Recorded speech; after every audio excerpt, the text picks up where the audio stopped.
Welcome to ಜಯಂತಿಸ್ kitchen. ನಾನಿವತ್ತು ಬಾಳೆ ದಿಂಡಿಂದ ಒಂದು ರೆಸಿಪಿ ಮಾಡ್ತಾಯಿದ್ದೀನಿ. ಹೇಗೆ ಮಾಡೋದು ಅಂತ ನೋಡೋಣ. ಇದು ಆರೋಗ್ಯಕ್ಕಂತೂ ತುಂಬಾ ಒಳ್ಳೆಯದು. ಈಗ ನಾನು ಒಂದು ಪಾತ್ರೆ ತಗೊಂಡು ಅದಕ್ಕೆ ಈ ರೀತಿ ಕಡಲೆಪುರಿನ ಸೇರಿಸ್ಕೊತಾ ಇದ್ದೀನಿ. ಇದಂತೂ ತುಂಬಾ ಈಸಿ, 10 ನಿಮಿಷಕ್ಕೆಲ್ಲ ರೆಡಿ ಮಾಡ್ಕೋಬೋದು. ನಿಮ್ಗೆ ಎಷ್ಟು ಬೇಕೋ ಅಷ್ಟು ಕಡಲೆಪುರಿನ ಸೇರಿಸ್ಕೋಬೇಕು. ನಾನೊಂದು 5-6 ಜನಕ್ಕೆ ಆಗೋಷ್ಟು ಸೇರಿಸ್ಕೊಂಡಿದ್ದೀನಿ.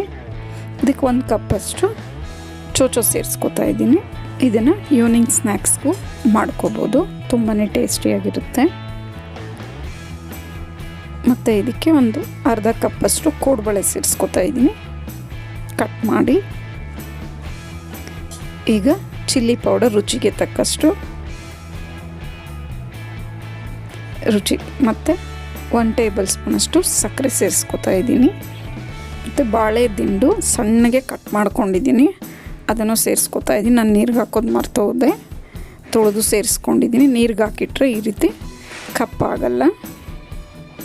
ಇದಕ್ಕೆ ಒಂದು ಸಣ್ಣಗೆ ಹಚ್ಕೊಂಡಿರೋ ಈರುಳ್ಳಿ ಸೇರಿಸ್ಕೊತಾ ಇದ್ದೀನಿ. ನಾನು ಈರುಳ್ಳಿ ಎಲ್ಲ ಒಂದು ಸ್ವಲ್ಪ ಕಡಿಮೆನೇ ಸೇರಿಸ್ಕೊತಾ ಇದ್ದೀನಿ. ಒಂದು ಚಿಕ್ಕ ಟೊಮೊಟೊ ಸೇರಿಸ್ಕೊತಾ ಇದ್ದೀನಿ, ಸಣ್ಣಗೆ ಕಟ್ ಮಾಡಿ. ಈಗ ಕೊತ್ತಂಬರಿ ಸೊಪ್ಪು 1 ಟೇಬಲ್ ಸ್ಪೂನಷ್ಟು. ಈ ರೀತಿ ಮಾಡಿಕೊಂಡ್ರೆ ತುಂಬ ಕ್ರಿಸ್ಪಿಯಾಗಿರುತ್ತೆ, ಬೇಗ ಮೆತ್ತಗಾಗಲ್ಲ ಕಡಲೆಪುರಿ. ರುಚಿಗೆ ತಕ್ಕಷ್ಟು ಉಪ್ಪು. ಇದನ್ನೆಲ್ಲ ನೀಟಾಗಿ ಮಿಕ್ಸ್ ಮಾಡ್ಕೊಳ್ಳೋಣ.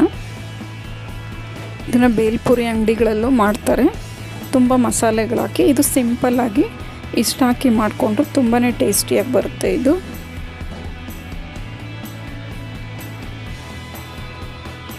ಸಿಂಪಲ್ ಆದ ಟೇಸ್ಟಿಯಾಗಿ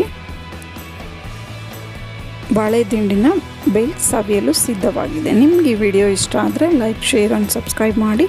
ನಿಮ್ಮ ಅನಿಸಿಕೆ ಅಭಿಪ್ರಾಯವನ್ನು ಕಮೆಂಟ್ಸ್ ಮೂಲಕ ತಿಳಿಸಿ.